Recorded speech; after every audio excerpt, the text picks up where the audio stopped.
Join the crew, take your seat. Welcome to the Wrestle Heat. Now the first one to fly. Stories don't catch your eye. Talking champs till we die. The sparks always high. I'm gonna be here to cheer for you, to root for you, to uplift you. I'm gonna be here every single week.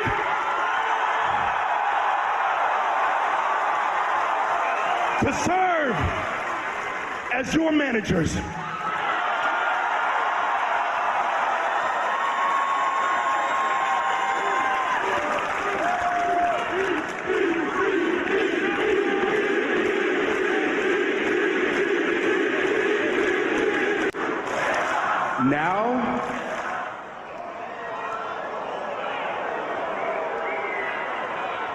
Now, you want to come back? After you watched us fight for months, after you watched us argue to the edge of the cliff and the last thing left to do was jump, now, you want to come back? E, you left us.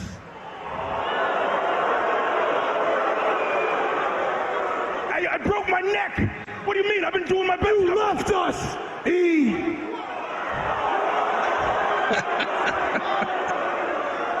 Yeah, you broke your neck. So what? That's the one that's gonna get me. Stone Cold Steve I laughed Austin each broke single his time. neck, and he came back. Kurt Angle broke his neck, and he came back. Edge broke his neck, and he came back. They didn't even have people here waiting for them. You had two family members who had the light on for you so you'd have something familiar to walk back into. And what'd you do with that, E, huh? Nothing. We didn't change. We didn't evolve at our own deficit for you.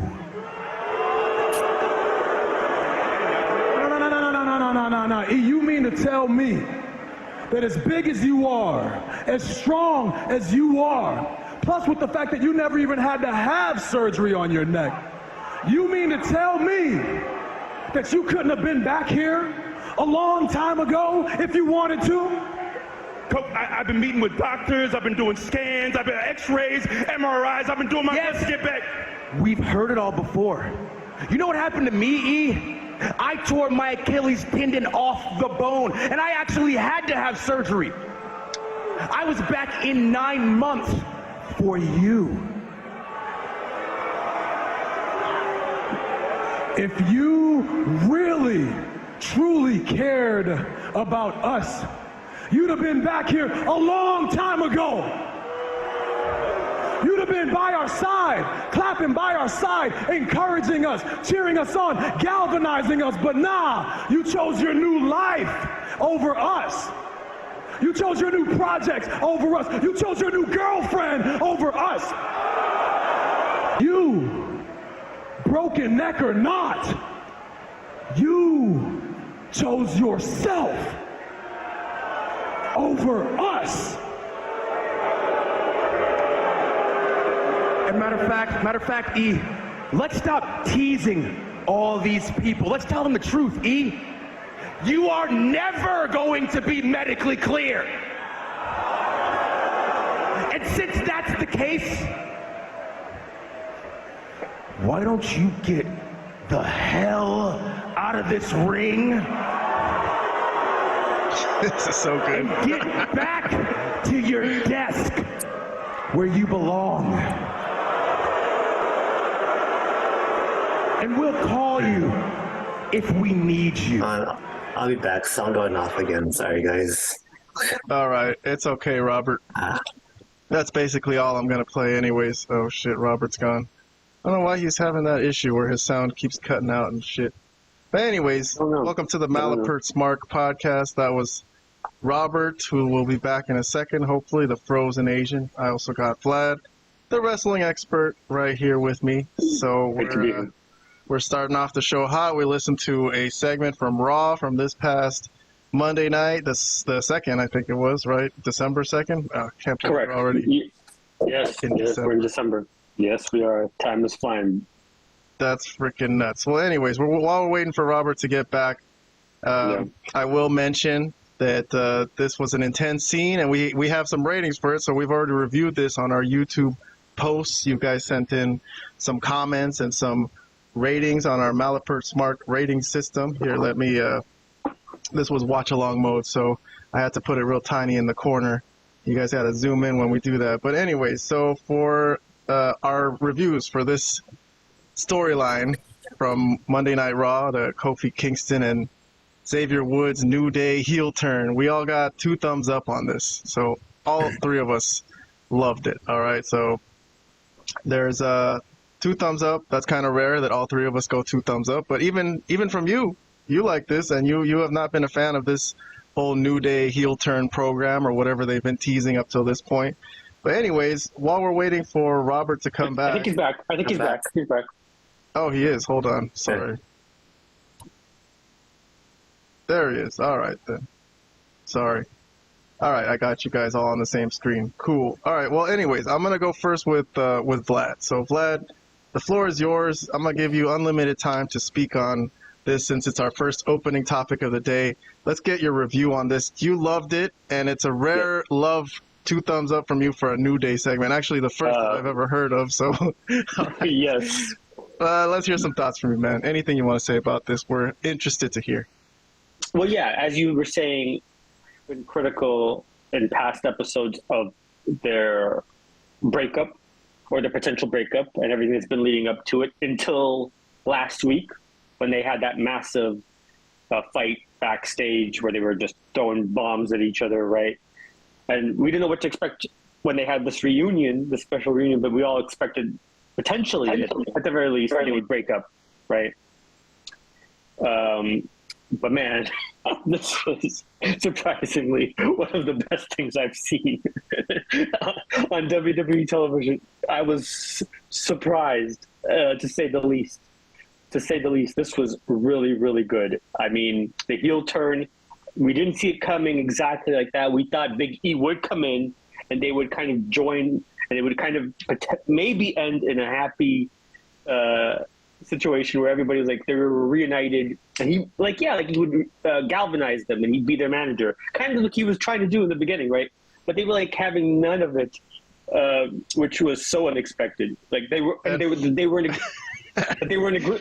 agreement completely that that he had left them, quote unquote, and that's the reason for their struggles. And now he just wants to come back in as the hero, right? Type of deal. That's what they were basically saying to him. And they didn't want any part of it. He should just go back to being a broadcaster or wherever he's doing, right?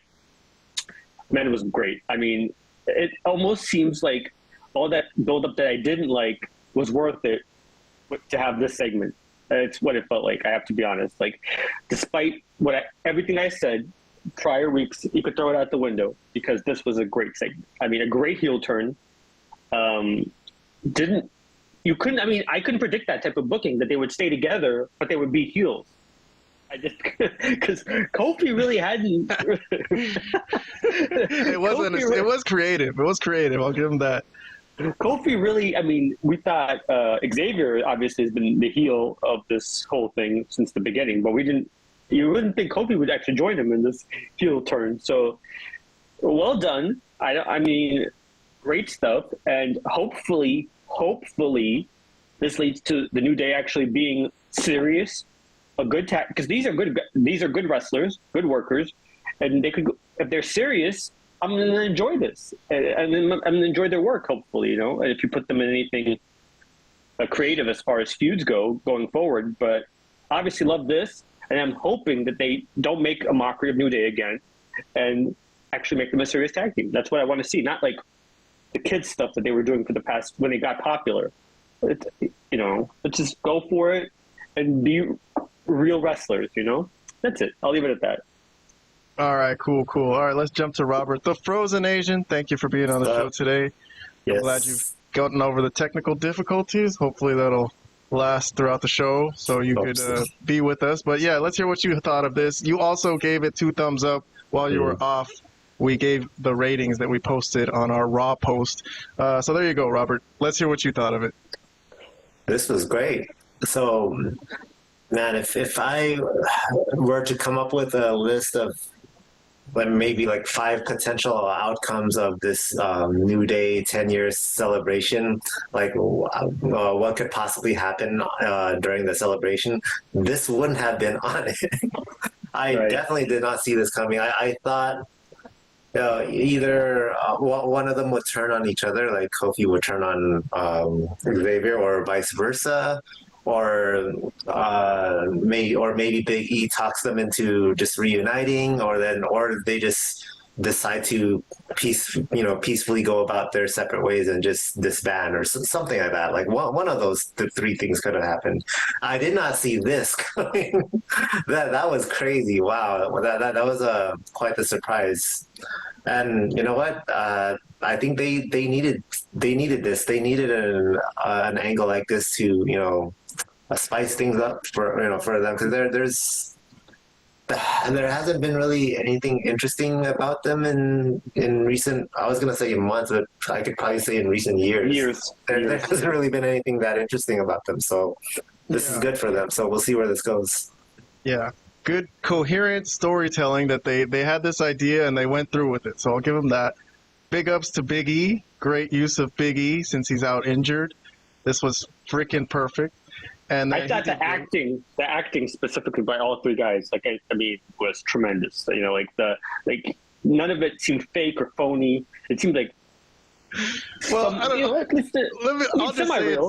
Since none of you are going to say it, it was so ridiculously outrageous, the fact that they don't forgive the fact that for breaking his neck. The fact that he said, well, you broke your neck. So what? I've never heard anyone say that in my life. Yeah, so that was a little, I don't know if I would call that realistic, but okay. Heavyweight segment here. It turns out to weigh in at 19 minutes. What I mean is realistic in the sense they sold it. They sold it at the very least. Okay. Well, a solid chunk of Raw, big long segment, 19 minutes, 35 seconds, everything including the video package they played before this, and it was great.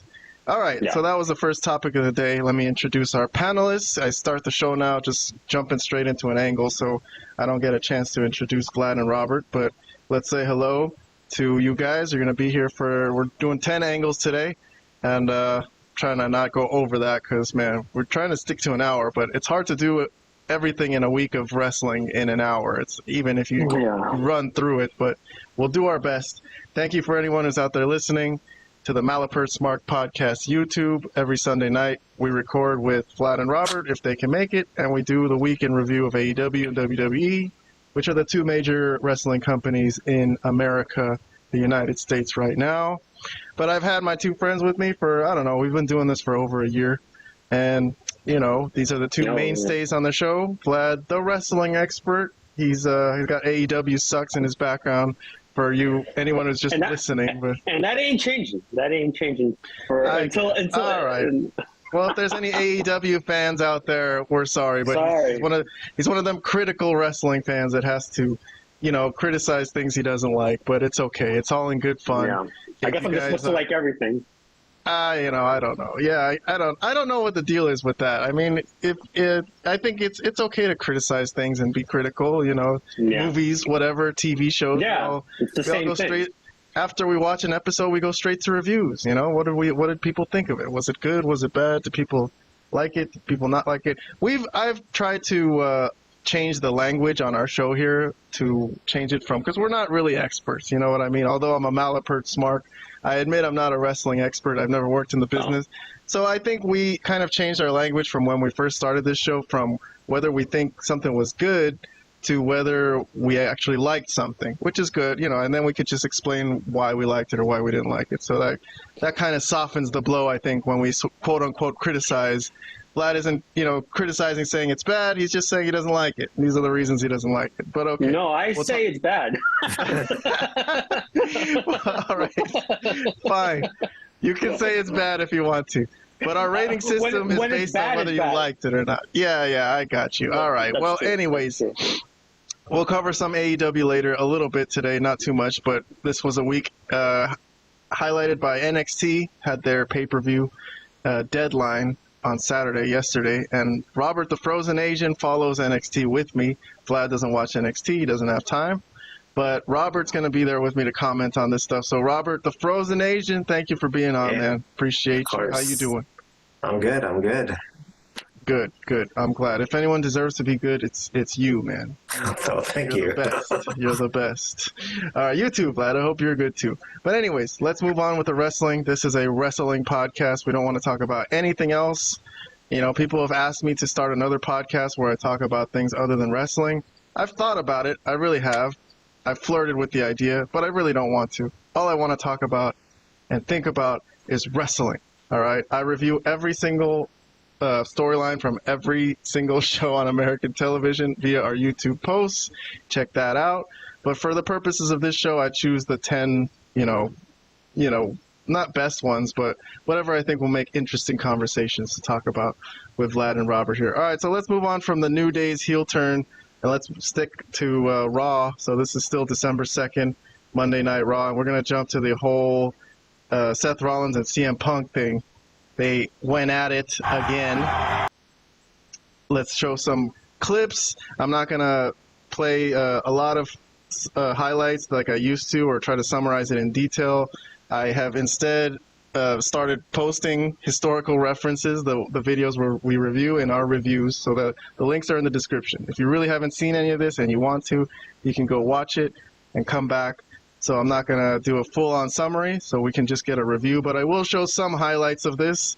So let's talk about what happened this past Monday with CM Punk. So CM Punk coming off of the War Games, right? He helped the Bloodline win, and now he went out to cut a promo on Raw, the OG Bloodline, that is, Roman's Bloodline. So he went out to cut a promo on Raw about what was next for him, right? And he was interrupted pretty much straight away by Seth Rollins, unsurprisingly. And Seth Rollins basically came out, and I'm going to, just say what I sort of remember. He said something about he had many chances to attack him, but he didn't do it, right? There's times where Punk had been injured or maybe just got off a big match or whatever, and he says he regretted not attacking him, but then he took off his shirt. He's like, all right, let's go right now. We're going to do this right now because now's the time. We've been waiting for this. We've been hating each other. And Punk is like, damn, man, well, I'm surprised you've been thinking of me this much because I never think of you, which is kind of an insulting thing to say, right? And that really, really pissed off Seth Rollins, and that led to Seth Rollins basically pushing him. And there's a slow motion of the pushing CM Punk to the floor, and that led to them starting a brawl. They started fighting, and then the Bloodline guys came out. Sammy Uso and Jey Uso came out to break up CM Punk away from it because they're sort of friends with Punk now that he has a loose alliance with the Bloodline because of Paul Heyman. So they ended up pulling Punk out of the ring, and they tried to, calm the waters. But Seth Rollins, man, let me just say, before we go on to reviews and comments, I will just say, based on the storyline, because Punk said he didn't want to have anything to do with Seth. And then he said, I'm going to move on to bigger things. I'm going to move on to, trying to fight for the title. And then Seth basically took him off the stage. Punk went out there to cut a promo, and Seth didn't let him do it. So if Punk is saying there's not a feud, there is a feud now. That's like really ridiculously war. That means this means war. You know what I mean? That's what I think. So, all right, they did that well, in my opinion. But I'm going to move on to the rest of the storyline from this whole episode. I'm going to go through the whole thing, everything that happened involving everyone here, and then we'll review the whole thing as a whole afterwards. So Sami Zayn came in to talk to Seth, right? They had a really deep conversation. This was a long conversation. If I played it, it would be a few minutes. But basically, I think the main point Sami was making, like, yeah, if you're so mad at everyone for teaming with Roman, he mentioned that you're the reason, your heel turn was the reason Roman is the way he is, right? In a roundabout way, that he helped create the monster that is Roman Reigns. And Seth didn't really disagree with that. But, it was pretty heated, and they turned out to book a match against each other for the night. They're like, you know what? We should fight tonight. So that was going to come up later on in the main event. Pete Dunne, all right, he has something to do with this, not directly, but he was getting interviewed. And then they got to, they're like, hey, they interrupted his interview. They're like, something's happening, and they basically just cut him off, and the cameraman went to find Jey Uso was attacked in the back, and at the time we didn't know who it was. And during the main event match, Sammy was thinking that it was Seth Rollins. He was going to hit Seth Rollins with a steel chair because, you know, Jey Uso is Sammy's really close friend, and he was going to get pissed off and lay into Seth with the chair. Seth told him, I didn't do it. And then in the end, you know, Sammy dropped the chair and got rolled up. So Seth was right, though. Although Seth has been calling Sammy gullible. That was one thing he called him. That, you know, you're a nice guy, but you're gullible. That you're with the Bloodline, you're not on the right side. But so once Seth leaves, this is where Sami Zayn gets attacked by a mystery guy who was wearing a hood, who turns out to be Drew McIntyre, who's returning for the first time since he lost to CM Punk at Hell in a Cell. So it wasn't Seth Rollins, it was Drew. Which makes sense, because I think Sammy and Jey Uso and Punk, they all teamed with Roman, who Drew is one of the guys who hates Roman. Drew, along with, I guess you could list him with everybody. LA Knight, Cody Rhodes, Kevin Owens, Randy Orton, all these people who have a hatred for Roman Reigns. But anyways, so that's that. All right, so this whole storyline from Monday night involving everybody, lots of programs that were included in this. You know, there was fallout from the War Games. There's CM Punk and Seth Rollins. There's Drew McIntyre returning, Sami Zayn and the Bloodline, even some Seth and Roman residuals. If they end up fighting again, this could end up being in their DVD. But anyways, 6 segments that we reviewed as one storyline on this episode, and let's get some reviews for what everyone submitted. Here's our rating system. Once again, 2 thumbs up from everyone. All right, interesting. So everyone loved this. Good stuff, good stuff. Let me start with Robert this time, though. So, Robert, I'm going to put 1 minute and 30 seconds on the clock. Anything you want to say about everything that I mentioned? I know it was a lot, but whatever comes to your mind, and anything you want to say about this whole thing. Go ahead, Robert the Frozen Asian.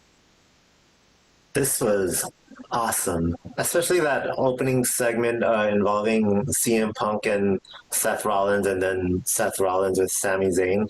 I thought was terrific. Let me start with Seth Rollins.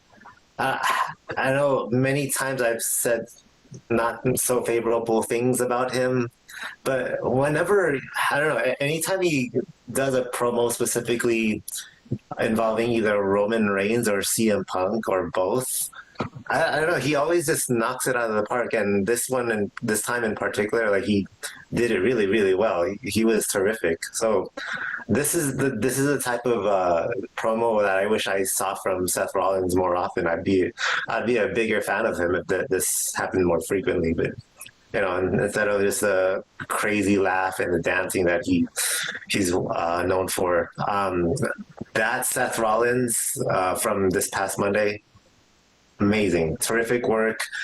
And you know what? While we're on the subject, I don't know if WWE has hired some new writers or something, because the past couple of weeks, man, there's been some segments that have had some really, really excellent promo exchanges. I don't know if they hired some new writers writing the lines for the talent, or how much of it is off the cuff from the talent themselves. Like, did they just come up with the lines themselves, or did someone write it for them? I don't know, but it's been terrific the past few weeks, so kudos to them. Yeah, so the opening segment for me was fire. The rest of it was pretty cool too.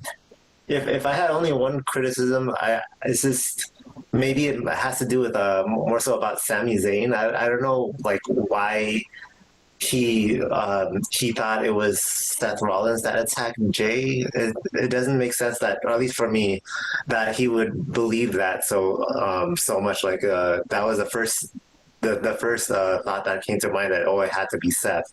Let me go whoop his ass. Like, why Seth? I mean, for me, that would have been out of character for him. But I don't know. That's just my opinion. But overall, this was really, really good. All right. Let me jump over to Vlad, the wrestling expert. Also, 2 thumbs up. Let's hear what you thought about this whole thing. Yeah, I mean, I completely agree with Robert. It was a great segment, specifically the opening segment between Punk and Seth Rollins. In the past, when they've had promos together, it's always been good. This is probably the best one. And now that they're both healthy, it looks like the feud is full on. Maybe they're building towards something now with this first segment that they've had here. But this was excellent. I mean, the only criticism I have is Seth Rollins' shirt, because that thing is ridiculous.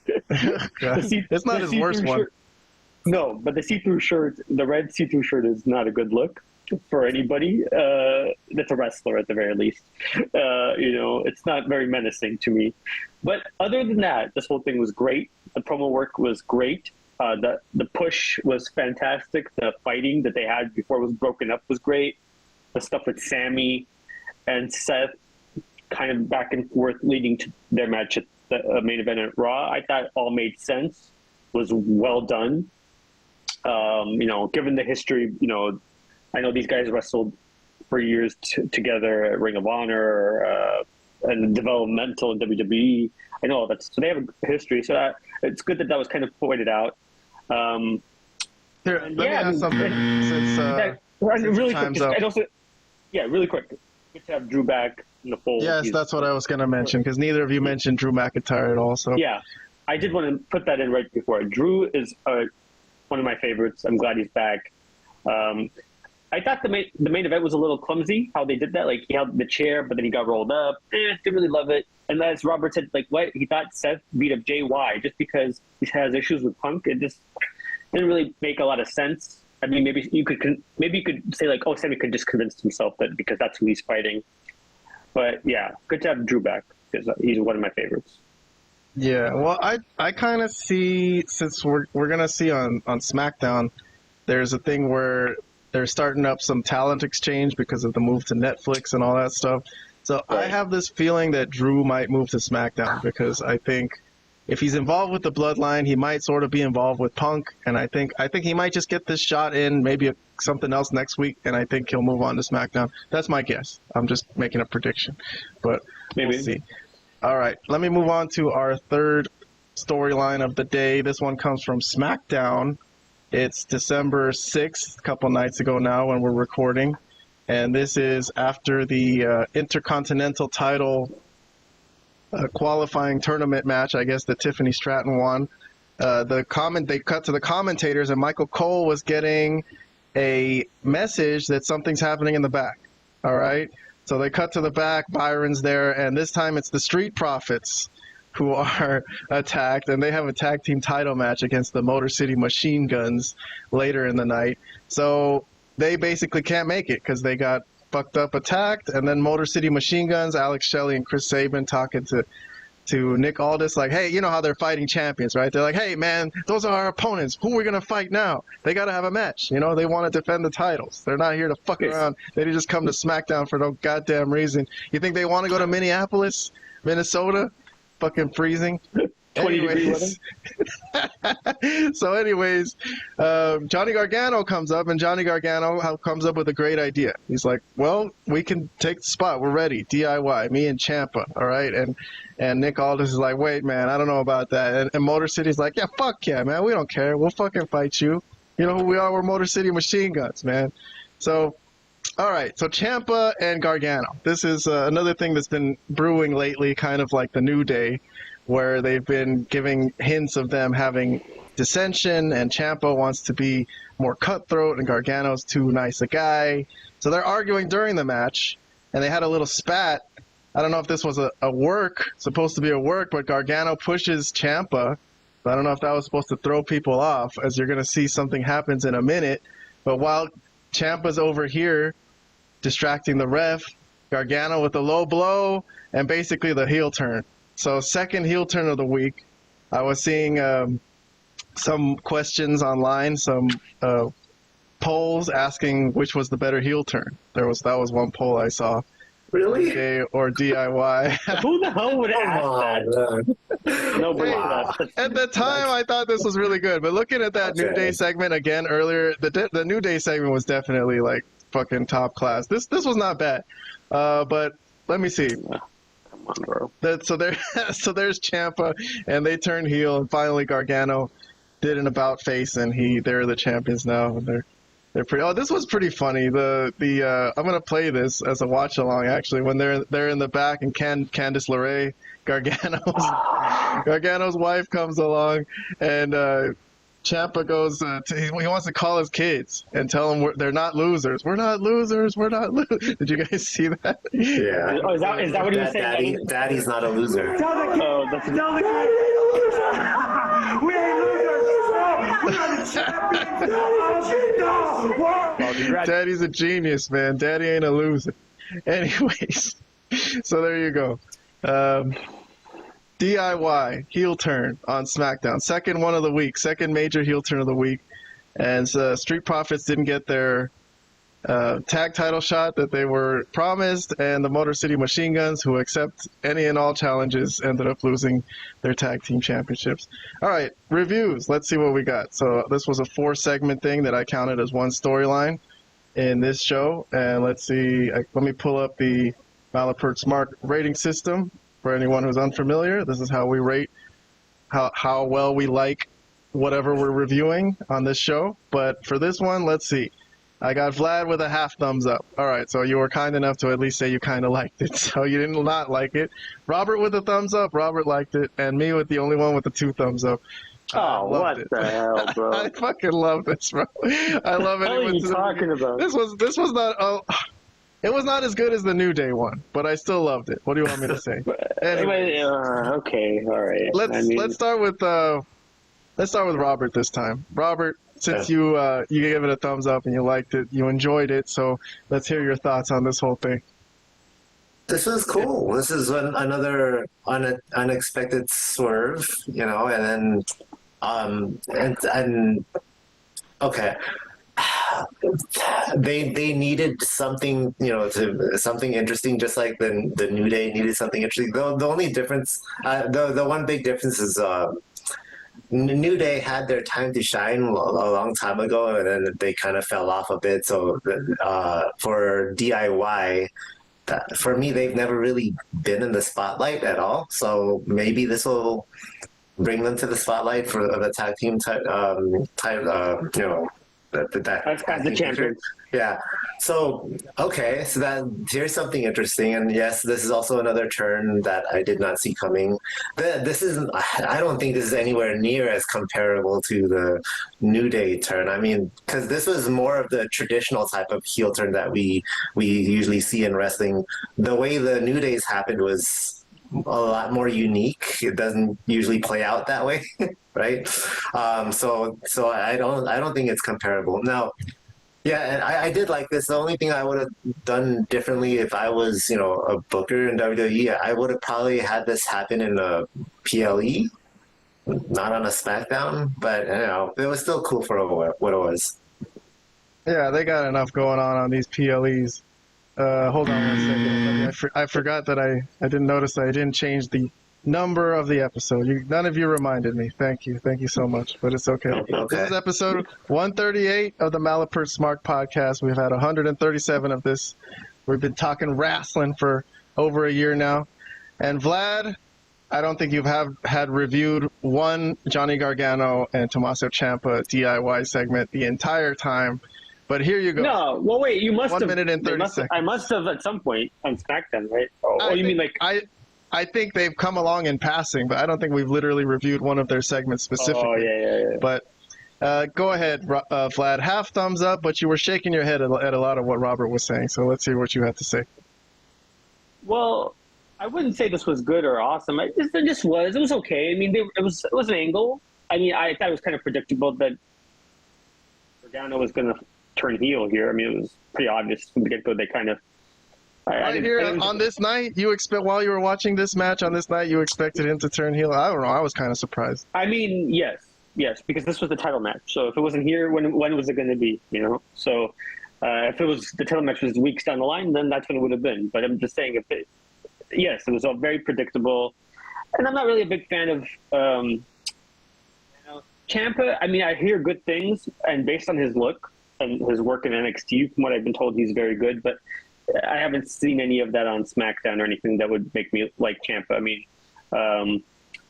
and the Motor City kind of since they're, I know they're the tag team champions, but man, I don't think they've had it really look that great as far as just how they're always like, oh, we'll fight anybody, we'll do anything, oh, we'll fight. They seem demented. They seem stupid. They just seem like a couple of two jackasses, like a couple of not like veterans that have been wrestling for 20 years, but guys that are just like rookies that just came up from NXT. Oh, we'll fight. We'll prove ourselves. What the hell are you talking about? You don't see that this is fucking suspicious? You don't see that something is coming at you? Good points, Vlad. Excellent points. Excellent points. They look like I said, they looked really dumb. And I mean, with everybody with this whole, I mean, I'm just not like in love with anybody that's involved in this thing. So that's why I gave it a kind half thumbs up, because it is an angle and it's not like I paid attention to it. And I kind of, I enjoyed certain elements of it because there's some classic wrestling to it, like Robert said. But just was. For me, it was just something that just was there, and I could take it or leave it. All right. Let me move along. Vlad, I don't know if you're going to have much comments on this next one, but I do want to give a shout-out to something that I thought was really, really good this week. Maybe my match of the week. So I'm jumping to NXT Deadline. We're doing a lot of stuff this week. We're doing a eclectic show, I would call it, where we're going all over the place, all around all the different shows this week. But this was on Saturday night, so there was NXT on Tuesday, and then there was NXT Deadline on Saturday. This was the 7th, yesterday, as we speak. So funky storyline. I'm not going to play too much of it here. The link to the whole video is in the description below in our review, if you guys want to go watch it. But Nathan Frazer, he's had aspirations of singles glory, although he is the tag team champion. And I actually know someone who knows Nathan Frazer personally, and they've always asked me about, what I think of him. I just never thought much of him. I never really, I thought he was a borderline guy, I'll be honest, especially with the promos and the backstage segments he's had with Axiom. But in ring, I always thought he was really good. So I'm going to highlight him as thinking that he really had a great night on this night. So he was in the Iron Survivor match, in the opening of the match. We'll talk about later what happened there. But he took a beating, and this is how he looks going into his match, his tag team title defense. So he's pulling double duties, all right? And they had a lot of faith in him to sell these injuries and make it look good. And he went out there and he did his best. So what happened? Let me see. All right, so here's a moment where he got suplex, or what do you call that? And he got dropped on his back, so his ribs are all taped up, and he kicked out. So he showed a lot of heart, and I think he did a really good job with the psychology of this match. And there's a thing called the hot tag, right, Vlad? The art of the hot tag, which we don't see much nowadays, but they use that a lot. And he was trying to get to Axiom, really badly, because he needed to get out of this match. Although he did pull his weight, and in the end they did end up winning. And Axiom. Inside Cradle on Miles Bourne. They were facing No Quarter Catch Crew, so they did end up. And the crowd popped for that, man. They were shocked. I thought it was a well-worked match, a really well-worked match, and Nathan Frazer looked fucked up by the end of it. So big ups to Nathan Frazer, man. I don't know. I just want to give some praise to him. I thought he did great, and I think he's gonna make it. That's my conclusion from watching this match. I think there's a main roster spot for this guy as a worker, definitely. I don't know, his acting segments could maybe use some work. I don't know. I think they've been okay. They haven't been terrible. But all right, so only me and Robert reviewed NXT Deadline. So I have some reviews I can pull up from our review today that Robert submitted. And Robert gave this one a thumbs up, so he liked it, and I gave it 2 thumbs up. So I thought it was the match of the week. I watched every fucking show this week, and I thought it was the best match that I saw. Really solid tag team match. So, Robert, I'll give you some time on the clock. If you have any thoughts on Nathan Frazer, let's have it. All right. So my thumbs up is pretty much just regarding the ring work, because I didn't really care so much about the angle. But I will give props to Nathan Frazer for pulling double duty. He did quite a lot on Deadline. He had to go through the Iron Survivor match and then the tag team match after that. So good on him. I mean, I'm pretty sure that's difficult to do, and he pulled through. But again, the thumbs up was mainly for the ring work, which is pretty good, and that was it. All right, cool. All right, so we got some Nathan Frazer on the show. We'll keep an eye on him and see if he'll make it to the main roster. Vlad, I know I'm skipping you for this one. I don't want you to feel left out, but I don't know if there's anything you have to say about it. Although I will say that the hot tag is something that I see very rarely in wrestling nowadays, and especially done very well. And it's something that Jim Cornette talks about a lot. And I think if he watched this match, he would praise it. So that's my opinion. And if you don't have anything to say, I'm going to move on to AEW. What do you think? Yeah, I was just going to say I don't know Nathan Frazer from Walt Frazier, but Man, I think you could tell them two apart. Walt Clyde Frazier, really? That's the Frazier you think of, the most famous. What about Joe Frazier? Joe Frazier. Joe Frazier. Sure. Walt That's Frazier. true. Well, I'm more of a basketball guy, I guess. But no, okay, that's all I want to say was just a little joke. No, I don't have nothing to add to this because I didn't watch it and I don't really know these guys. But I have a hard time believing that Cornette would like this, given the guy's tag team partner is some 100-pound luchador, masked hexagon, axiom, whatever the hell his name is. So no, I doubt that. But okay, let's move on.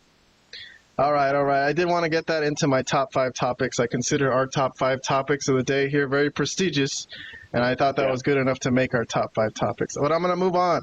Another surprising entrant into our top 5 topics from Collision. Can we go back to NXT, bro? This was the same day as Deadline, so this was airing on the other channel. All right, and this was December 7th. I'm sorry. And John Moxley came out. I don't know if you guys saw any of this, but I'll just summarize it for you real quick. So this is from yesterday's. I know you guys don't watch Collision. Oh, you did, Vlad. Okay, Robert didn't. Yeah. So Moxley came out to cut a promo. It wasn't a very good promo. It was something about how he has that title in the briefcase because the wrestlers in the back don't deserve to look at it even, right? So he's going to make sure they don't even have a chance to look at it. And then Orange Cassidy comes out, who actually was on Dynamite. He attacked the Death Riders after the Full Gear, first time he showed up since Full Gear, and their attack on him when they try to pour something down his gullet, like something poisonous or something. I don't know what it was, bleach or something. But Orange Cassidy, brave as he is, walks to the ring, confronts the Death Riders, all 5 of them. Or 4 of them. It looks like Claudio's not there. And they surround his ass and they beat his ass, right? Robert, basically, he just walked in to get a beating. And then they basically carried him to the back, all of them. So they come back from commercials and FTR are getting interviewed, and FTR are talking about how, they're moving to Max, or they're going to be on the Max app. And they kind of look over to the side and they see Death Riders roughing up Orange Cassidy. And also, security or production personnel. Here's Marina Shafir grabbing one of the production crew and tossing more men around. Yes. like, forget it, man. Go ahead. They grabbed Orange Cassidy and they got a funnel and they were going to put whatever's in that bottle again. They really want to pour that thing down his throat, So here they are bullying this poor guy.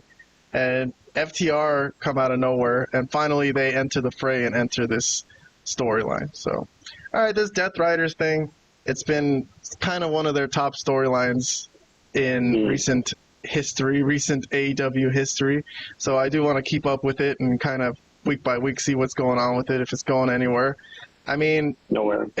It wasn't going really much on Dynamite. It had to happen on Collision where I found something significant that I wanted to play. But yeah, Dax and Cash entering the feud, is a bigger name than who they've been feuding with. So, all right, let's see. Let's hear some reviews for this. I guess only I reviewed this because I watched Collision and no one else did. What do I have for this? I have a thumbs up. All right. Maybe I was grading on a curve too because I hardly really like anything from Collision, so I was excited to see anything. But FTR, what do I have to say about this since I was the only one who's seen it? I saw this. I could talk about this. Okay, all right. But I'll go first, though. I'll say. Yeah, you go first. I think FTR is a good name to throw into this feud, but it doesn't really make sense for them to be AEW defenders. You know, they don't seem like someone who would defend AEW. You know, they're on opposite sides of the Young Bucks. They've had their tag title runs, but really they've been booked into the ground recently. They've been fucking booked horribly.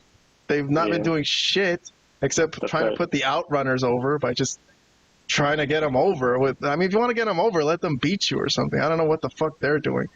But anyways, all right, Vlad, fine. Since you saw this and you might want to comment, I'll put some time on the clock. You don't have to use all of it. But Death Riders, FTR, Orange Cassidy, whatever you think about this whole thing. Yeah, I mean, I guess I would say maybe it should have been on a show at the very least. I mean... Wait, say that again? Sorry, you got cut off for 1 second. I'm saying this probably should have been on their main show. It should have been on Dynamite. Yeah, that's true. I mean, Collision... It was out of place. Nobody's watching Collision anymore. Like, they have the lowest viewers they've ever... nobody's really... You could make a case nobody's watching Dynamite, but at least more people are watching Dynamite than Collision. So it's kind of odd to put it here and have this main feud, as bad as I think it is, on their secondary show, especially when there's a NXT PLE going on. I know it's not. I know NXT is still a developmental territory, or a developmental branch of WWE, I should say. But still, you would think that's going to take away from even more of any ratings that they were getting, or when the show came out, right? So I don't know. I mean, I can throw my hands up in the air kind of when I see some of this stuff. Like they're trying to douse it. Yeah, I was gonna say, put something down his throat. Shove bleach down his throat. You know, they're trying to kill the guy for what? What the hell are they trying to kill him for? And he keeps walking into like handicap situations. This is the dumbest face of all time. He just walks in knowing that they're gonna kick his ass because they've kicked his ass repeatedly. And okay. He's like Neo from the Matrix. He'll just he thinks he's gonna beat 50 guys' ass. Except Neo does, right? Neo does beat everybody's ass. This guy he's always getting laid out by these Death Riders. But anyways, I don't know, man. That's just AEW's in a bad place right now. What would you give this segment as a rating? The Malachite rating system. I'll probably give it a thumbs down. Thumbs down. Okay. Yeah. Thumbs down from Vlad. Yeah. All right. Robert, I'll give you 90 seconds. You don't have to use all of it. But any thoughts you have about how this Death Riders thing is going on? Okay, well, I'll. Oh, can I? You know what? Hold on. Before you answer that, let me ask you another question. It might help your answer. Let me just say that you did watch NXT this week, both of them, right. NXT and Deadline, and I noticed I didn't get a review for Dynamite from you. I didn't watch any AEW. You didn't watch Dynamite. You see? So you literally choose NXT over AEW now? Is that what's going on? If you have the only time to watch one, you would choose NXT? It's probably the right decision. Man, there's a lot of wrestling, man. That's a lot of. But you're saying NXT is the better show now. Like you seem to have chosen NXT. All right. To be fair, I don't know what happened this past Dynamite, but the one before that was pretty much dominated by that. What do you call that? Tournament? Classic, yeah. Yeah, I'm like, okay. If I figured Dynamite was gonna be a continuation of what happened the previous week, Continental Classic. I wasn't that interested, so that's all it is. I mean, that doesn't mean I've stopped watching AEW altogether. I just, so sometimes I just don't have time to watch all of them. Just asking. Yeah. All right, so we could go back to our topic, our current topic then. So Death Riders, Orange Cassidy, FTR. Any thoughts on this? Just like what Vlad said, I think they should have done this on Dynamite, where there's more viewers. It doesn't make sense that this happened in Collision. And you did mention that it doesn't make sense that FTR is on Team AEW, the AEW Defenders. I guess maybe, but the way I see it, you know how I had criticized Orange Cassidy for being someone that I wouldn't have viewed as a leader to go up against the Death Riders, right? They tried to build him up as the leader of the Team AEW. I just don't see him that way. But FTR, if I was in Team AEW, I could look to them as leaders for sure. Like if they were to lead a charge against Moxley's team, I'd follow them over Orange Cassidy any day. Oh no, Just saying. All right. Let's move on from AEW. We might be back with one little AEW angle later on in our honorable mentions. But for right now, we got to speed up the show. I'm going to move our clock to 1 minute. So every other topic now from now on for the rest of the show, I'm going to shorten the clock to 1 minute so we can speed it up and try to get out of here. So I got the rest of the angles or storylines, I'm calling them now, by the way. That's another story. I'll talk about that later, maybe at the end of the show. But so here's a storyline from SmackDown. So Friday the 6th, a couple of nights ago it was. So I'm going to talk about Solo Sikoa trying to still run SmackDown, as he would say.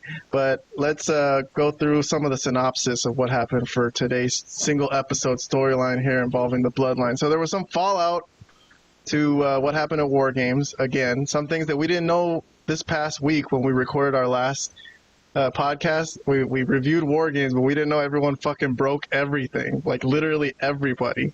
Bronson Reed broke his leg, so he jumped off the top of the cage. I mean, everyone's doing these top. That's 3 people now who have jumped off the top of the cage in recent memory who broke something, including Edge and Jey Uso and Bronson Reed. So here's Bronson Reed's broken leg, which just looks fucking horrible. But okay, and then who else too? Oh, this was another interesting one. Tonga Loa getting fucking beat to death with a toolbox which I thought looked pretty realistic and stiff, but it turns out he fucking... It was too stiff. It was too stiff. Yeah, Vlad, I mean, what do you think of that? Like, when someone is working, is it more... Would you consider someone a good worker more if they make it look realistic or if it's safe? or is it supposed to be both? Or what happened? What happened here? Okay.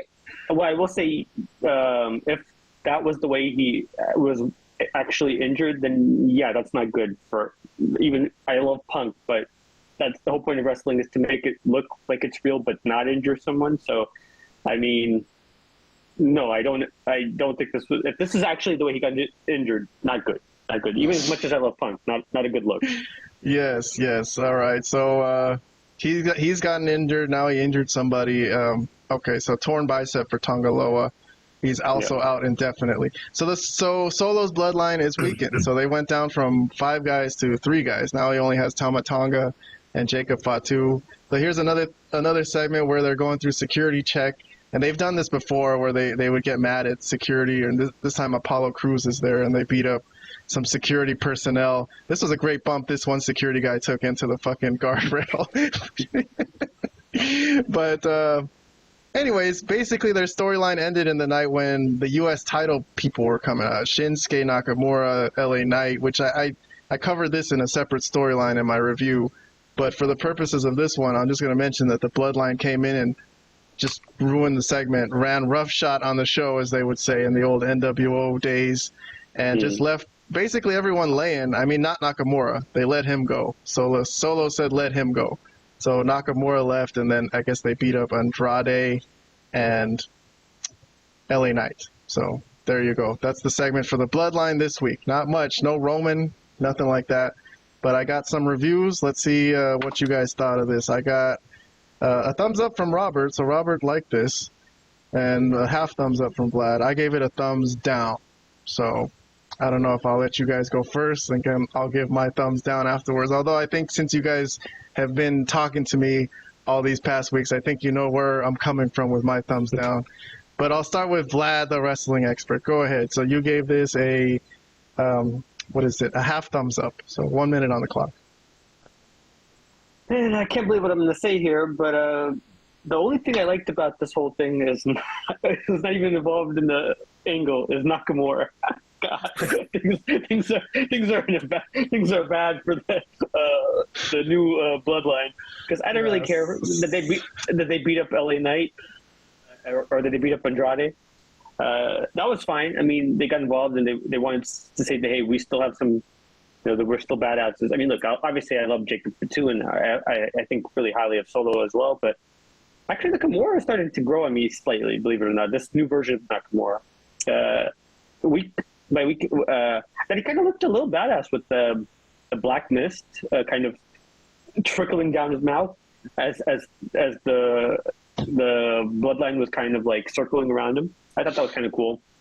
Okay. So all right. So believe it or not, Nakamura to me is the more interesting character out of this at least segment for me. Okay, that's cool. All right, so you like something out of it, and you're willing to give this points. I like that. That's a good way to score for us. Okay, so Robert, a full thumbs up. So you like this. Let's hear your thoughts about the bloodline. And yes, Kehan, I know where you're gonna go with this. This is just part 999 of the continuous burial of Solo Sikoa. The eventual. Well, it wasn't his worst day, but it was actually a good day for him. No, but but okay, so what I did like was them, beating up the security in the entrance, and then yeah, that security part I liked. I thought that was pretty funny, and then I liked the them interrupting the segment between Nakamura and LA Knight. Like, you see, when that happens, when a segment gets interrupted by people that have nothing to do with that angle, to me that's always cool, because that's you don't really see that coming, so that's always good for me. And then I like the part too where they looked like they were gonna attack Nakamura also, but then they saw the mist coming out of Nakamura's mouth, and they was like, nah, never mind, just let him go. I thought that was cool too. I mean, it could be better, but the momentum for for Solo's bloodline is not very good at the moment, so I don't know. They need to find some way to get it back. But yeah, at the moment, Solo still has the Ulafala, so it's definitely not over because Roman hasn't taken it back yet. So we'll see where it goes from there. Oh my God. Well, I'll just say, look, this is what Vlad was talking about a while ago when, remember, he lost to Cody on SmackDown. I was like, man, he's done. He's lost all his heat. No one's going to respect him. And Vlad said, no, he can do something next week to get his heat back. And this is one of them bullshit things that Vlad thinks that people can do to get their heat back. I don't see it. I don't think he's getting any heat back. So I think this is weak. This is weak for Solo's blood. And this is desperate. Them trying to get heat for him like this. So I don't dig it. I don't think it's working. And I think we're all just waiting to see what happens with the freaking Rock when the Rock comes. But because Solo can't be the leader of the bloodline. And what's his name? Jacob Fatu is always loyal to him. And I don't know if I have a picture here of Jacob Fatu. Maybe I don't, but I thought I saved a picture. But Jacob does this thing with his hands, and he's like praying to Solo, and he's still doing it. I'm like, why is he so loyal to this guy? But okay, all right, let me move on. We got a few more angles. 1, 2, 3, 4 more angles to get through real quick. I'll run through these. These aren't as in depth as oh man! But just real quick. All right. Can we go back to AEW Dynamite now? now we're really going. Well, we're going to the doldrums of wrestling. This is the first ever Ring of Honor segment that we're reviewing on our show. It involves the grizzled young veterans, and I liked this segment. So I don't know if you know these guys. They debuted on AEW at Bound for Glory, and then another seen them again. Never seen them after that. Yeah, they debuted at Bound for Glory, attacking the Young Bucks, and then they just forgot about them, and now they're on Ring of Honor. So, okay, they've had a couple matches, but this was actually one of the more impressive episodes of Ring of Honor that I've seen, because there was actually backstage segments, interviews. It wasn't just a collection of matches. So I don't know if they've made a conscious effort of that, or it's going to be that way. But okay, I want to do a watch along. So this is a 2-minute clip of this segment, and these guys are pissed off about the production crew. They think the production crew shouldn't eat before them, that the wrestlers should eat first. So I don't know. What are you talking about? Because they're gonna finish all the food. So so these two guys, their names are Zach Gibson is the bald guy. So he's the guy who's gonna talk the whole time, and the other guy is James Drake. But Zach Gibson's the guy who's gonna talk. So let's do a watch along mode. If anyone wants to zoom in the corner, the video's over here. That's the best we could do. And I'm going to play this for Vlad and Robert. First time they're watching this, I'm going to get a review from them afterwards. So. Grizzled young veterans, and we've been very vocal recently about the disrespect that is rampant in this job. Here's another forgotten rule. When food is being served backstage, the veterans and the talent eat before the extras. You fat pig! Are you enjoying those snacks, eh? Are you enjoying those treats and those cakes? Do you think that cakes and muffins and biscuits are going to make you champions around the globe like the GYV? Is this how you think you're going to secure a job? Is this how you think you're going to make a mark in this industry? No, go on then. Eat the cakes. Eat the cakes, mate. Go on, mate. Is this what you came to do? Go on, mate. Hey, is this what you Go came on, to mate. do? You want to take food off my plate? Go on. You want to take food off my plate? You want to leave me hungry when I have to go out there and work and perform? Don't you dare disrespect either of us like this again, or it'll be your head on the chopping block. Have a little think before you act next time. You dirty little pig. All right, so that was that. And believe it or not, the angle's not, or the storyline's not over for the evening. So later on, get some guys who you know from Dark Order, John Silver. So he saw that whole injustice happen on TV, and he thought he thought he would bring a little bit of justice to the situation. Snuck into their locker rooms and stole their scarves. So there you go. Oh, sorry, I forgot. Here's the pictures of them. Here's John Silver with grizzled young veteran scarves. All right, so you guys saw the whole segment, basically. So what was my review on this? I was the only one who reviewed it. I gave this, on the Malapert Spark rating system, a thumbs up. So 1 point for my Ring of Honor review. Anyone want to give a review here? Let's start with Robert. What did you think of that segment? Do I want to give it a review? Yeah, what did you think? Okay, sure. That was hilarious. I don't know what else to say about that. All right. I mean, I don't watch Ring of Honor, but that was hilarious. Okay, all right. Thumbs up from Robert, I guess. Vlad, any thoughts? So this is what happened to that tag team. This is what they've done with them. They put them on Ring of Honor. But I didn't understand. So they were saying, they're mad that the backstage crew is eating, I guess, before they are. But then they're like, do you want to be champions? But no, they obviously don't want to be champions. They work for the company, right? Technically, that's what they're not trying to be wrestlers, right? So I didn't understand what they were talking about. The whole thing didn't make a lick of sense. And then the cameraman just set up, and these three guys, it's only three guys, they're just circling around eating cakes. I mean, it was just a weird looking segment, man. I'm sorry. No, this was very bad. And it makes sense why it's on Ring of Honor, because Ring of Honor is, I don't even know what the hell Ring of Honor is anymore.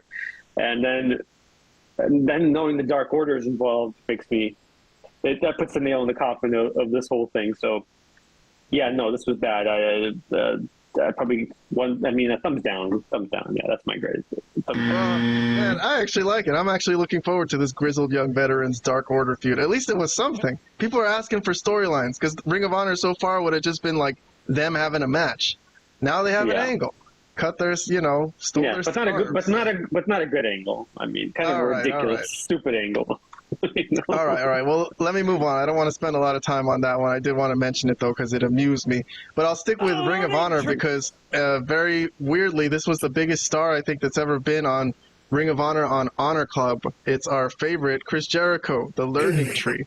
So I couldn't believe it because I've been criticizing him for weeks, saying, when is he going to come on Honor Club? He's talking about fucking getting Ring of Honor over, being the Nueve, the 9-time champion, the Ring of Honor, and he hasn't been on. So I can't believe it. MJF was tag team champion. He hasn't been on Honor Club.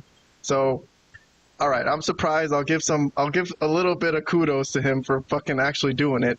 But the surprise was that he, I guess he's going to defend the title at the Hammerstein Ballroom in New York, and he calls himself the King of New York, and set out an open challenge to anybody from New York, which was answered by Matt Cardona, who was recently at Bound for Glory for TNA. So looks like they set it up for them to have a Ring of Honor title match. So, all right. And then they actually met up again on Rampage the next night, and where I don't have a clip of that, but that was kind of the more entertaining scene, because this one they just kind of showed up and announced they were having the match. But they had a conversation on Rampage where Chris Jericho basically told Cardona, like, sure, you've reinvented yourself, but you will always just be Zack, referring to his character as Zack Ryder in The WWE. Sure. WWE, which I thought, you know what, that's a good burn, but maybe it's a little too good a burn, because honestly, I don't know if they should be burying this guy like that when he's trying to be the main event of this Ring of Honor pay-per-view that they're trying to sell, Final Battle.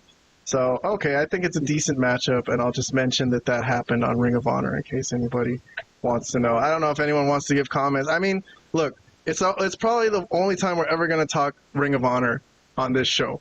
So, Vlad, I know you think it sucks, but I actually saw some commentary today of some podcaster I was listening to who had a theory that the beginning of the downfall of AEW becoming really bad was the day Tony Khan bought Ring of Honor, because it just it split his focus to many different directions. The roster got bigger, they got more guys from Ring of Honor that they were trying to implement.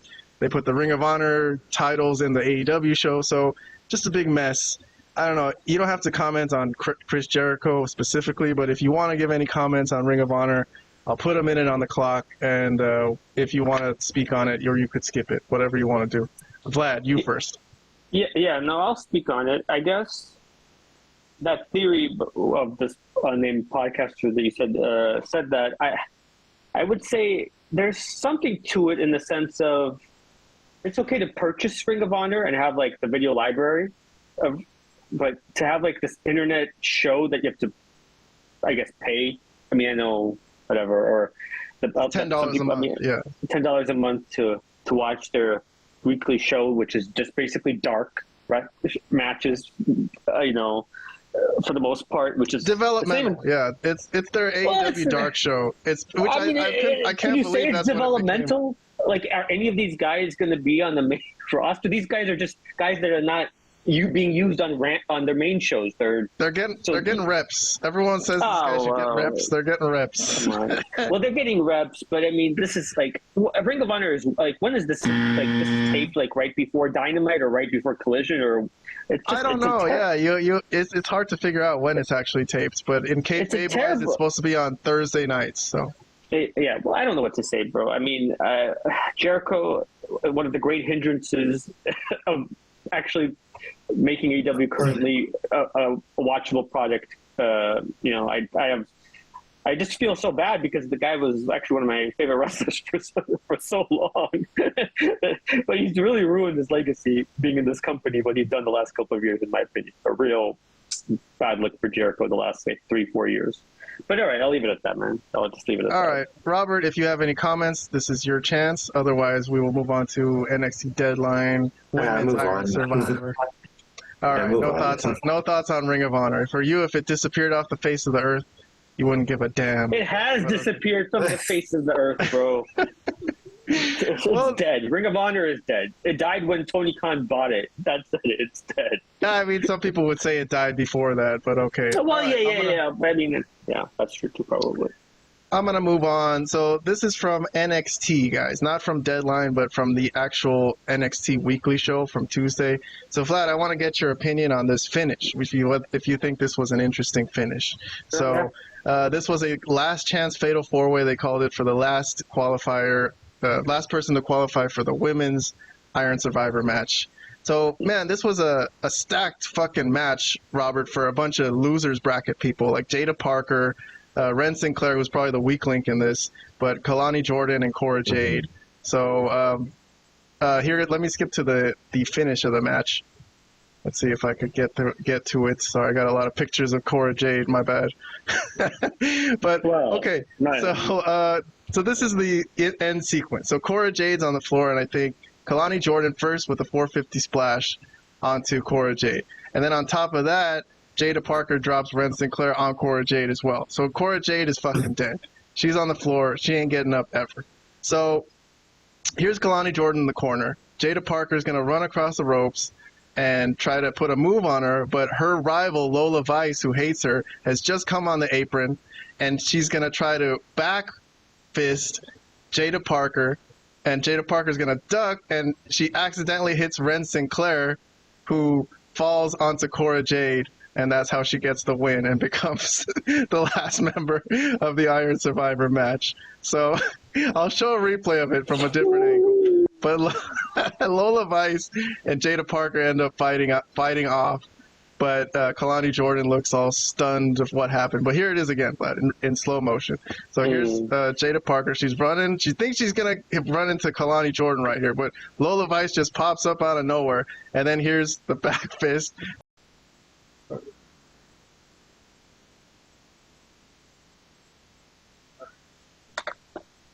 Sorry about that, guys. I've never had it crash like that. I've had other types of crashes, but very strange. Very strange.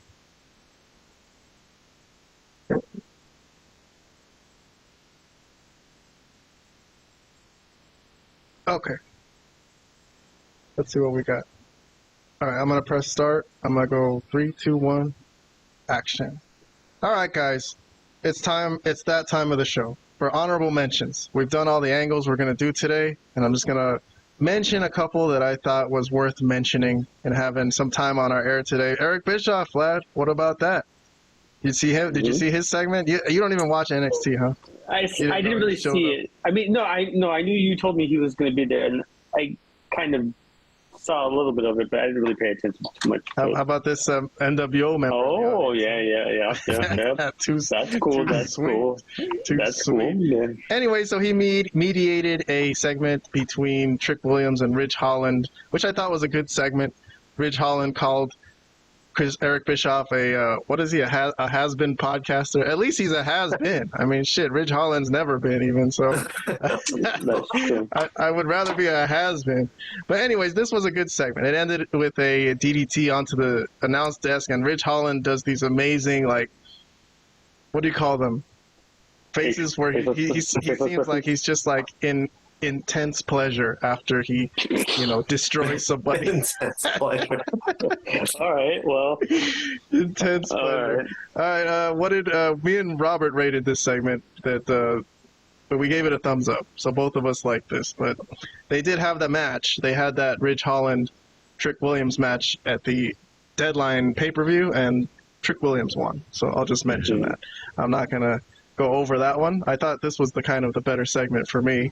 But, okay, so I'm going to move on to my second honorable mention of the night. I'm going to mention AEW Dynamite. So here's the second mention. Actually, this is our first mention of AEW Dynamite. The last storyline we did came from Collision.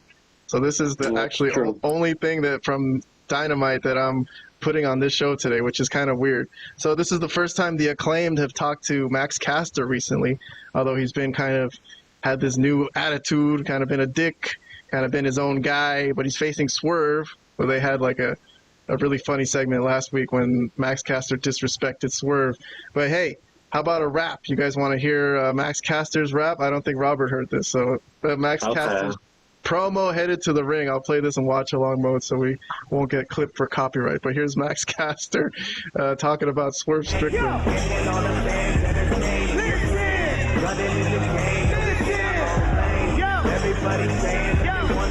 The best wrestler alive is uncivilized. Swerve, how'd you lose the belt to a crippled guy? Sign a Danielson. big contract, what you hiding? I know you stealing money like Hunter Biden. Your mom's house burnt down, it's too bad. She can move in with me, I'll be your new dad. Oh my God. Step to the side, cause everybody loves the best wrestler alive. There you go. I like this new ass Max Castor. Yeah, I fucking dug that. Honestly, I thought it was one of his best raps. He was getting pops for that one. Although basically Swerve Strickland kicked his ass, buried him, so this was an easy win for Swerve. But I still think there's something that can come of this Max Castor character.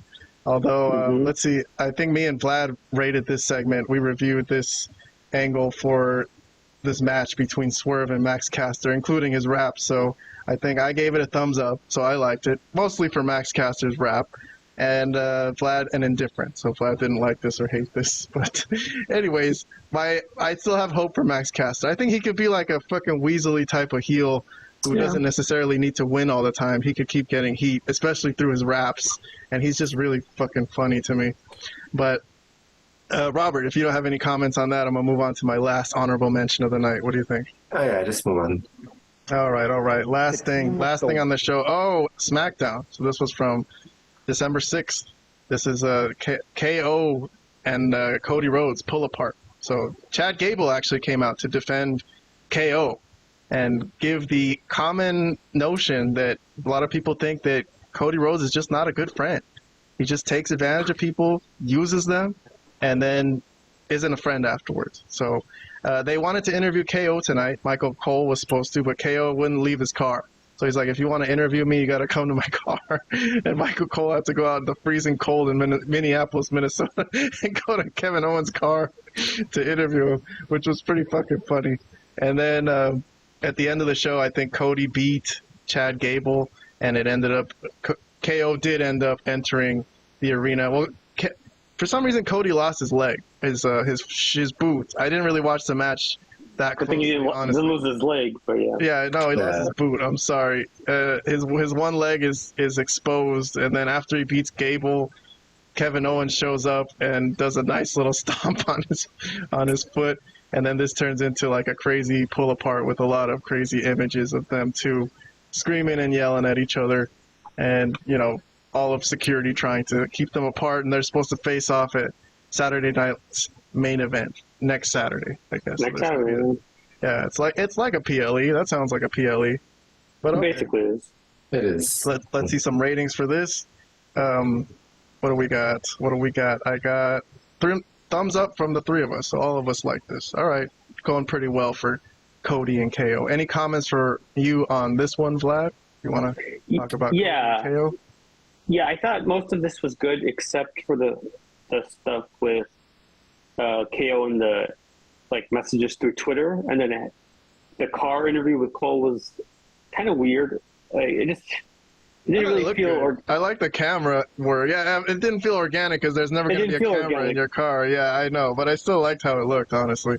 But and then he just drives off so it's like his car is parked right on the exit, and there's nobody. I don't know. It was just a weird scene. It just doesn't feel realistic, and that's the only part I didn't like. But the feud itself has been pretty cool, I thought. And then stuff at the end where after the match, he steps on his leg, his injured up leg, because he got injured during the match with Gable. All of that stuff was pretty good, and I'm curious to see how they book this thing at Saturday Night Main Event. I'm wondering if they could find a way for Owens to win, because I think he kind of could use it here. I don't know, something. Yeah, I've been hearing people toss that around, so I think that's a possibility. But I think that's the way it would go as long as Owens is going to be here full time. Meaning in the sense that he's actually staying with the company. I know there's some talk about his contract situation. We don't really know what the ins and outs of that, but if he's there long term, then yes, I would give him the win here. Robert, you're the last comments of the show before we sign off today. Go ahead. All right, I'll just keep this brief. They had a PLE match earlier in this year. I forgot which PLE, but the feud leading up to it was terrible. Yeah. This one is much better. Oh, yeah. That's all I gotta say about that. All right. Well, that'll do it for the Malapert Smart Podcast, episode number 138. Thank you for joining us, Vlad and Robert. We appreciate it. Let me give out some plugs, okay? I got to do some plugs here. So subscribe. Our YouTube, we're at 450, I think. We're trying to get to 500 and beyond. So please help us out there. If you like the show, you want some wrestling talk, go to our page, go to our most recent videos. We found our reviews really easy. Also, our YouTube posts. That's important. So check out our YouTube post tab. On some phones, it's called the community tab. So that's where we review every single angle. So literally every single storyline from every freaking show, me and Vlad and Robert, we will just give it a quick thumbs down or thumbs up and give some comments. So there's that. Also, my other podcast, This Week in TNA, I do that on my own. So if you're interested in TNA, that's like my practice podcast, but I like TNA too. I think it's funny. I think it's fun. So TNA, if you're interested in that, you could go look at that over there. That's also on my videos, or I think sometimes I live stream those. So you could look on the live tab, find our This Week in TNA show. So I think that's it. All right, Vlad and Robert, unless you guys have any other honorable mentions. So during our recording right now, we were reviewing the Women's Iron Survivor Last Chance Qualifier, and our recording got cut off. So it didn't actually record. I'm not going to redo it with Vlad and Robert, but if you guys want to wait until after the pictures that play us out, I'm going to do that by myself, and I'll just explain to the people what happened, and I'll try to remember what Vlad said. So you guys can go to bed. All right, guys, thank you for joining us. That was This Week in AEW and WWE. I really appreciate you guys. I mean, we're making headway here for the channel, so I think it's going well. So, and you guys are very impressive with your wrestling analysis. Honestly, I really think so. Thank you. Yes, thank you very, very much. I don't know how to respond to that. I was cut off guard. Trying to give a compliment. Jesus Christ! Just take the compliment. Thank you. Say thank you. All right. Well, yes, thank you. I did say that. All right, well, that'll do it for today's show. Thank you guys for coming on. We'll see you next week, hopefully, or whenever we see you again, whenever you can come on. You're always welcome. So we'll see you guys later. Turn on the lights, feel the beat. Press and tails can't be beat. Join the crew, take your seat. Welcome to the Wrestle Heat. Now the first one, time to fly. Stories don't catch your eye. Talking champs till we die. The smoke's always high. Fights and myths, so we say. Heroes rise to and sway. In the ring, night and day. Wrestling talk, come and stay. Now the birds fly, time to fly. Stories don't catch your eye. Talking champs till we die. The smoke's always high.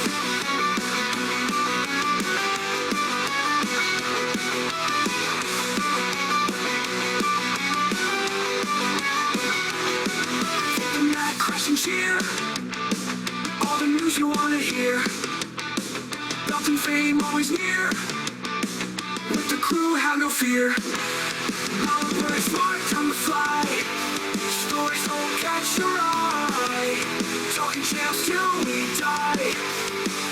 The smoke's always high.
All right, here I am by myself. This is some bonus content. I recorded the show with Vlad and Robert. We almost got through all 10 of the angles I was trying to review.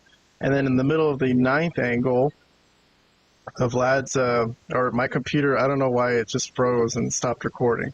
So Vlad gave some analysis on a finish of a NXT match that I really wanted his opinion on. So I'm going to play it again and review what happened for you guys, and then I'm going to kind of try to remember what Vlad said, just for posterity's sake. I don't like when things disappear and I lose things. So we were discussing the NXT Women's Iron Survivor Last Chance Qualifier match from this past Tuesday's NXT December 3rd, and there was an interesting finish to the match. So I'm going to play it. It was a very star-studded match for a loser's bracket match. I mean, shit, Jada Parker and Ren Sinclair was probably the weak link, Kalani Jordan, and Cora Jade. So, stacked match. I mean, but I'm going to skip to the finish. So here's Kalani Jordan. She's going to do a 450 splash off the top rope onto Cora Jade. So Cora Jade is going to take the pinfall here, and this is why she's taken... she's pretty much dead on the floor. So I think Jada Parker also drops Ren Sinclair on Cora. So she's done. Basically, she will not get up from this, whatever happens. So Jada Parker sees Kalani Jordan in the corner and is going to try to give her a running... He's going to try to give her a running something. I don't know what her intention was to give her. I don't know what her intention was, but basically... her rival, Lola Vice, came out of nowhere and was going to backfist her, but she ducked and then hit Ren Sinclair by accident, and Ren Sinclair falls onto Cora Jade. So there you go. And Ren Sinclair ends up winning, the weak link, the one that nobody thought would win. And then fight off Lola Vice and Jada Parker, and there is Kalani Jordan really shocked in the corner that Ren Sinclair ended up coming out on top. So here it is from a different angle. So to me, this is a Shawn Michaels finish. Robert said it reminded him of Shawn Michaels. So back fist onto trying to hit Jada Parker, but Ren Sinclair was standing right there, and she accidentally falls onto Cora Jade and wins the match. So Ren Sinclair is the winner. So Vlad gave his analysis of this. I'm going to try to remember what he said. He thought it was silly. He thought it was unrealistic and that it would never happen in real life, so he didn't really like it. But Robert said it reminded him of a lot of Shawn Michaels finishes. So I certainly see a lot of Shawn Michaels in this. I thought it was creative. I thought it was interesting. That's why I wanted it to be on the show today. But okay, and then let me just mention, because on the show today, we didn't cover the Jada Parker-Lola Vice NXT Underground match that happened on NXT Deadline. But Jada Parker was pissed off that Lola Vice, ruined her chances to get into that Iron Survivor match. So basically, Ava booked them into NXT Underground, and I don't know, they felt the need to take the ring ropes apart just to show what it's going to look like when they fight. But that was a good match. I'm going to give that match praise, although I won't really talk about it or play clips from it on the show. I thought it was a great match. This was the setup from NXT, but the match itself was won by Lola Vice. As far as the Women's Iron Survivor match, that was won by Julia. So Julia won that match, in case anybody doesn't know. So she's the #1 contender for the Women's NXT title. So as for the Men's Iron Survivor, so this was the 10th angle I was supposed to review, or 10th storyline I was supposed to review, and this was the Men's Iron Survivor. Eddie Thorpe was seen basically beat up at the end of NXT. And for some reason, this got cut off of my feed, so I didn't know this happened when I watched NXT Deadline. I did not know that Eddie Thorpe was out, so I didn't know Obafemi was going to take his place, which was a little messed up. I mean, for the other guys, didn't really seem fair that Obafemi was going to be the 5th guy to come in with, all the being fresh and all the other guys freaking fucked up already. Nathan Frazer, who we covered earlier in the night, who had to do a tag team title match later in the night. This was him taking a wicked powerbomb. And then Ethan Page also was a standout in this. He showed a lot of funny personality, and there was a moment where he had to get locked into the Iron Survivor box when they both got pinned with Obafemi, and here's him trying to escape. So this was pretty funny. Robert was laughing at this when we played it. And then Obafemi ended up winning. So he got 2 pinfalls at the same time, got him 2 points, and he ended up becoming the Iron Survivor. So my review of this. Well, a little bit more happened afterwards. There was Ethan Page was disappointed in himself after having such quick success in NXT earlier on. This is kind of a lull for him. He's struggling.